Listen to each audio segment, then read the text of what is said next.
Muchos piensan que el Islam es una nueva religión, que fue fundada hace unos 1400 años y que el profeta Muhammad, que la paz sea con él, es el fundador de esta religión. Pero esto es un error. El Islam es la primera religión en la historia de la humanidad. Sí, ni judaísmo, ni cristianismo, ni otras religiones son más antiguas que el Islam. El Islam es la primera religión en la historia de la humanidad. Allah dice en el Corán, en el capítulo 3, versículo 19, ciertamente para Allah la religión es el Islam. En el capítulo 3, versículo 84, di, creemos en Allah y en lo que se hizo descender para nosotros, y en lo que se hizo descender para Abraham, Ismael, Isaac, Jacob y las tribus.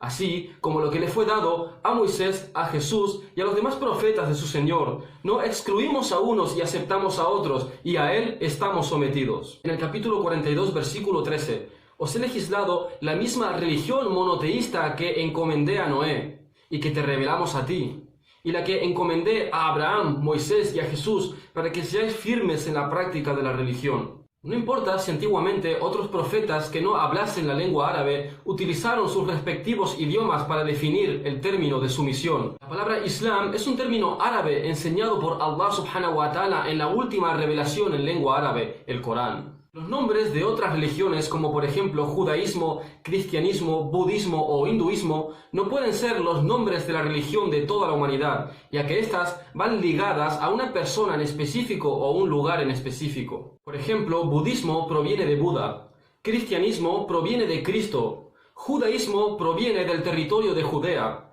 hinduismo proviene del valle Indo. Por lo tanto, la palabra Islam no está ligada a una persona en específico o a un lugar en específico, sino que es la sumisión a la voluntad de Allah subhanahu wa ta'ala, Dios verdadero, desde el principio de la humanidad. De hecho, si nos fijamos en las antiguas escrituras, la palabra judaísmo no aparece ni una sola vez en toda la escritura. Lo mismo con la palabra cristianismo. Esta palabra no aparece en la Biblia. Lo que sí aparece es la palabra cristianos, pero ¿dónde? En un libro que se llama Hechos de los Apóstoles, escrito por un hombre que jamás conoció a Jesús y que jamás recibió de sus enseñanzas, escrito años después de que él haya sido ascendido a los cielos, lo que significa que Jesús, que la paz sea con él, jamás enseñó esta palabra.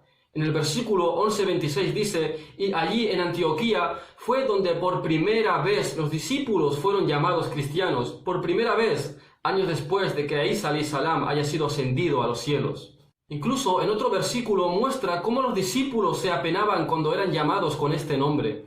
Incluso, según la Biblia, Jesús practicó la sumisión a la voluntad de Dios. Él hizo su voluntad. En Mateo 6:10 dice, venga tu reino, hágase tu voluntad, tanto en la tierra como en el cielo. La sumisión a Allah se encuentra en el Antiguo Testamento. En Salmos 40, versículo 8 dice, me deleito a hacer tu voluntad, Dios mío, tu ley está dentro de mi corazón. Y no nos olvidemos de lo que significa el término muslim o musulmán. No hace referencia a una persona de raza árabe o a una persona que vive en un país árabe, sino que este término connota a toda persona que es sumiso a la voluntad del Dios único y verdadero. Incluso según la Biblia, Jesús se llama a sí mismo musulmán, donde, Evangelio de Juan 5, versículo 30, él dice, y no sé hacer por mí mismo nada, según oigo, juzgo, y mi juicio es justo, porque no sigo mi voluntad, sino la voluntad del que me envió. Despido con el capítulo 3, versículo 64 del Corán, que dice, oh gente del libro, convengamos a una creencia común para todos, adoremos únicamente a Allah, y no nos tomemos por señores en lugar de Él. Y si vuelven la espalda, decid, sed testigos de que somos musulmanes.